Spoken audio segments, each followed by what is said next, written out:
right. We don't have a whole lot. We don't have a whole lot of content to go through today. Make note, next week, okay, we will formally assign your vocabulary due on Friday the 12th. Okay. Sorry? First test. First test. Probably Friday. Mm-hmm. You said you didn't sign our vocab on Friday. Hey, just look at the board. Did I say Friday? It might be before Friday. Okay. Maybe. Everyone's lagging today. All right. So one of the things that we'll see today is I did track down what I was looking for, because typically I transferred a lot of this material over to discs, but sometimes these discs will go bad. Yes, sir. So, continuing on with what we had just said earlier, your vocabulary will be assigned on Monday. And when is it due? Friday. Okay. All right. I said, is it due Friday?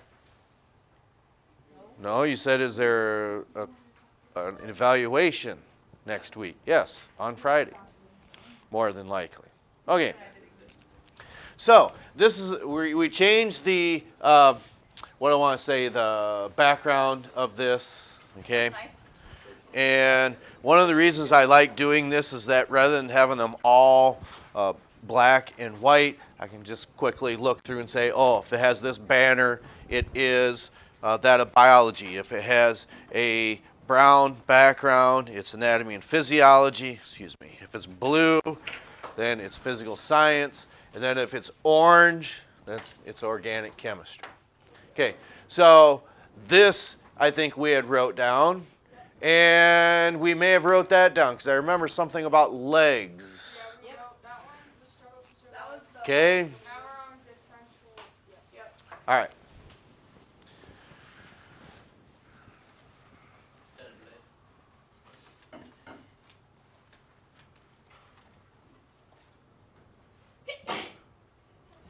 Bless you. Zoom tight.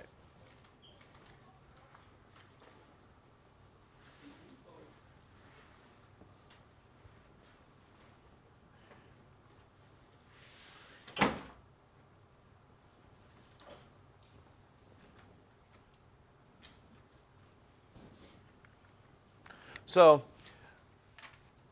let's try to visualize something that in your mind would totally make sense. Everyone knows what an elephant looks like, okay? So you could say big, gray, they're tetrapods, they have a trunk. Not all of them have tusks, okay? So one of the things that would happen is as some of these elephants had perhaps migrated further and further north into colder environments, what would have possibly changed? These types of animals no longer exist. The mammoth, okay? So what would happen is a type of adaptation would be to grow longer and longer hair. Why do African and Asian elephants, why do they not have hair on them? Because hair must have been a type of adaptation for these animals, but they don't appear in those types of elephants. Why is that? It's too hot, yes. So if we just this sounds dumb, if we took elephants that are used to the heat and we brought them to the cold, could they eventually turn back into woolly mammoths? Not in the time frame that you're thinking of. That would have to be what I would say is a gradual change. You just can't pick up an animal in one part of the world and then drop them in another aspect.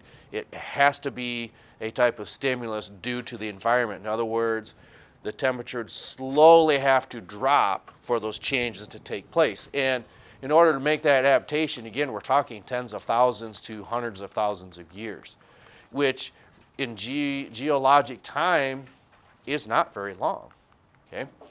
Because when we look at the history of the Earth, we're looking at not just millions of years, but billions of years. Yes? Yes, sir. You'd notice it slowly, though, right? You would possibly notice that slowly. That is correct. Because one of the things that there are three types of animals that are the most, what do I want to say, well known that Charles Darwin studied evolution on the islands. Do you just tell me what they are? Finches is probably the most common. Yes. This is like not related to that, but what is like the next like thing that we're gonna evolve next? Like what is evolving right now in humans that's gonna be big in like the future? No more wisdom. Probably the most constant evolution that we have taking place in us is probably virology. Okay, virology would be different types of stimulus on your immune system due to viruses. Okay. Like something physical, like something cool. Like are we gonna know like? No. We'd have to be put into a stimuli for that to happen, but we're able to. Correct. But let's have a reason for it to happen is what I'm getting at. Right. There has to be a reason. We're not going to fly. Something that we wouldn't completely need or something that we actually need for it to happen. And that's why probably what pertains to us most is probably your immune system all the time. That's always evolving, okay? And whether that's accurate or not, I really don't know. Okay, but there are certain types of studies that I really thought that they were going to try to have a program to do selective breeding to try to bring back the woolly mammoth. It is possible. In other words, all you have to do is have some genetic material of a mammoth and a modern-day elephant, and just put the DNA that you need from one, a healthy ovum, really, get the DNA to actually cause a kickstart reaction for these cells to start to divide into a healthy ovum, and theoretically you could come up with a species that you're looking for. Again, in successive generations. It can't be something that's within a few years. Again, we're talking probably thousands of years. Yes? Can you make something evolve like into something that you want? Isn't that just what you said? No. What if you try really hard? Like if you change the environment of an animal's thing, to make it have to The evolve? best example that you will probably see next week is always when we talk about evolution, we always talk about things getting bigger. Okay? So one of the things that happens is the largest arthropods that we've ever known on Earth were, those are not arthropods, okay? So was during the Carboniferous period. That's when this content, something on Earth, was the highest record that it could possibly be. Not temperature, oxygen. The oxygen content was the highest. So if you take insects and subject them to high concentrations of oxygen, just because an organism can have that availability to change, it doesn't mean that it will, okay?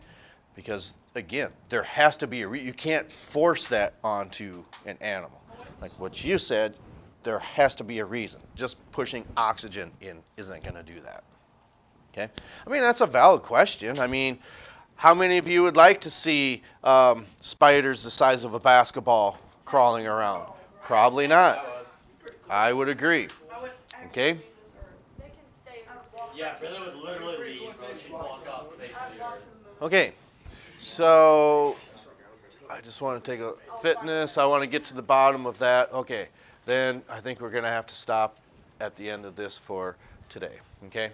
So this success that we're talking about due to an adaptation, if that becomes more and more common in the population, then that's going to be a very successive trait, as it says here. Then adaptation is going to be due for the long term.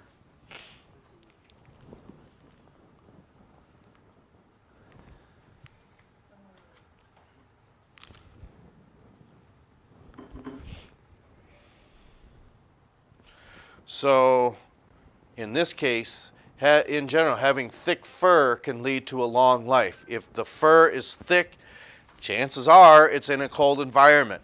Why is it that mammals would want to have thick skin and thick fur in cold environments? Because in order to keep your metabolism very high, that takes a lot of energy, and if you can keep your temperature high, it's going to be much easier for an organism to do that. Typically, you as an individual could, okay, put your swimming suits on, what you would go swimming with at the lake or in not necessarily in the river, but a swimming pool, and go outside on days like today, and your body temperature will not change that much. Okay?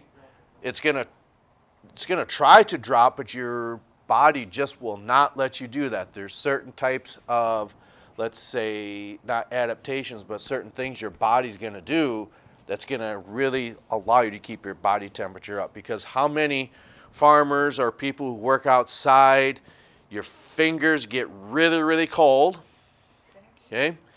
Then when you come back inside where it's really, really warm, what do your fingertips feel like?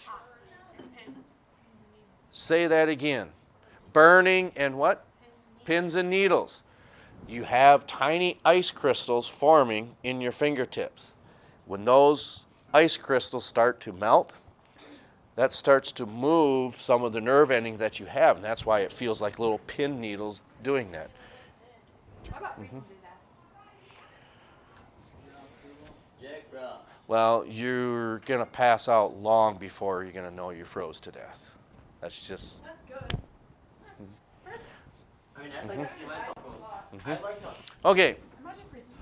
this is something that I wanted to get to because it's something that we talked about that I think is relevant for you to see. Okay, so vocab quiz probably a week from today. That's when your terms are due. We'll catch up to you next time.